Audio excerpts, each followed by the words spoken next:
Third Course in Miracles. Lesson 123. I thank my Father for his gifts to me. Today let us be thankful. We have come to gentler pathways and to smoother roads. There is no thought of turning back and no implacable resistance to the truth. A bit of wavering remains, some small objections and a little hesitance, but you can well be grateful for your gains, which are far greater than you realize. A day devoted now to gratitude will add the benefit of some insight into the real extent of all the gains which you have made, the gifts you have received. Be glad today. In loving thankfulness, your Father has not left you to yourself, nor let you wander in the dark alone. Be grateful he has saved you from the self you thought you made to take the place of him and his creation. Give him thanks today. Give thanks that he has not abandoned you, and that his love forever will remain shining on you, forever without change. Give thanks as well that you are changeless, for the Son he loves is changeless as himself. Be grateful you are saved.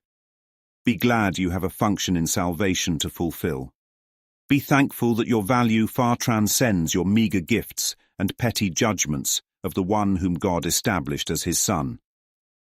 Today, in gratitude, we lift our hearts above despair and raise our thankful eyes, no longer looking downward to the dust.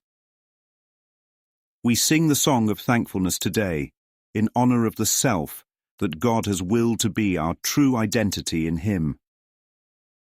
Today we smile on everyone we see and walk with lightened footsteps as we go to do what is appointed us to do.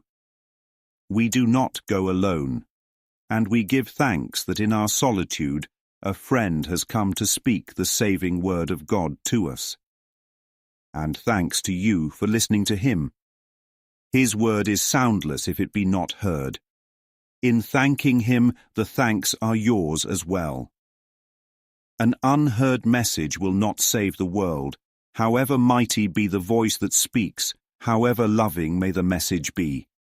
Thanks be to you who heard, for you become the messenger who brings his voice with you and lets it echo round and round the world. Receive the thanks of God today as you give thanks to him. For he would offer you the thanks you give, since he receives your gifts in loving gratitude and gives them back 1,000 and 100,000 more than they were given. He will bless your gifts by sharing them with you. And so they grow in power and in strength until they fill the world with gladness and with gratitude. Receive his thanks and offer yours to him for 15 minutes twice today. And you will realize to whom you offer thanks and whom he thanks as you are thanking him.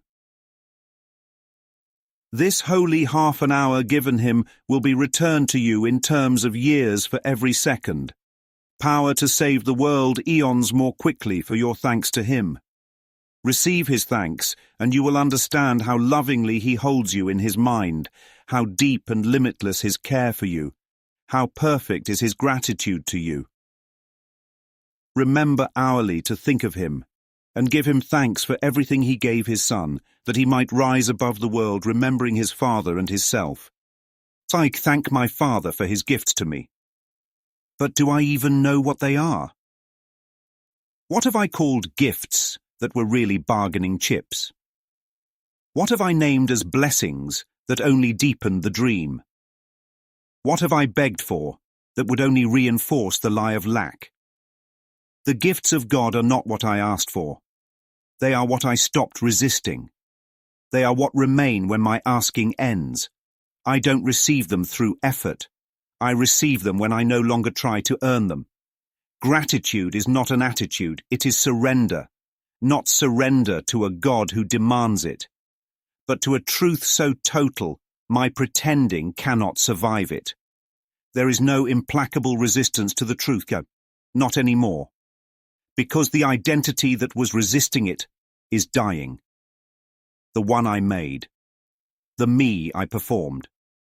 The I that demanded recognition, validation, revenge, and reassurance. The self I dressed in trauma and named authentic. the mask I called me. That self never knew God, because that self was invented to avoid him. Gratitude begins the moment I admit I don't need that self anymore. I don't need to be right. I don't need to be defended. I don't need to be pitied or praised. I need only this, to remember what was never lost. There is no road back to God, because I never left. But I dreamed I did, and then I punished myself for it. And then I called the punishment life. Today is for undoing that lie. Today is for silence so holy, the scream of the ego evaporates. Today is for bowing to what has always been. The gifts of God are not visible. They are not in the bank. They are not in the diagnosis. They are not waiting in someone else's approval. They are here, right now, accessible only through stillness, only through release. The smallest hesitation still whispers, "But what if I'm wrong to let go?" And in that whisper lives the whole illusion. Forgiveness means I let that voice speak, and then I watch it vanish, because I no longer believe it. That is the gift, discernment, not of what is good and bad, but of what is real and unreal. God's gift is not a change in conditions. It is the end of conditions, the collapse of every if and then, the shattering of the lie that I must improve, achieve, compete, or comply. I do not need a better story. I need no story. I am not a character. I am a child of the silence that precedes every form. And this day is for gratitude to that silence, the one that has never stopped holding me. Even while I built altars to suffering, even while I searched for myself in dust and decay, my Father did not leave me to myself, because the self I thought I was never me. And what is salvation? Not a rescue mission, a remembrance mission. The recovery of an identity so vast that the body cannot contain it. An identity that exists in Him, not with Him. In. I am not beside God. I am within God. And God is within what I am. Not later, not after death, not once I fix myself. Now. To be grateful today means I have stopped asking reality to prove itself. I am done accusing truth of betrayal. I am done consulting the mirror of form to define my worth.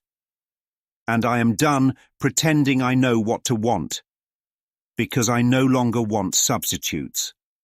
I want what's real, and what is real has already been given. That is the only reason gratitude is possible, not because God finally gave it, but because I finally stopped resisting it. The unheard message will not save the world, but the received message will. Even if it is heard by only one, it will echo through every dreamer, because one mind remembers for all. Today I am that mind.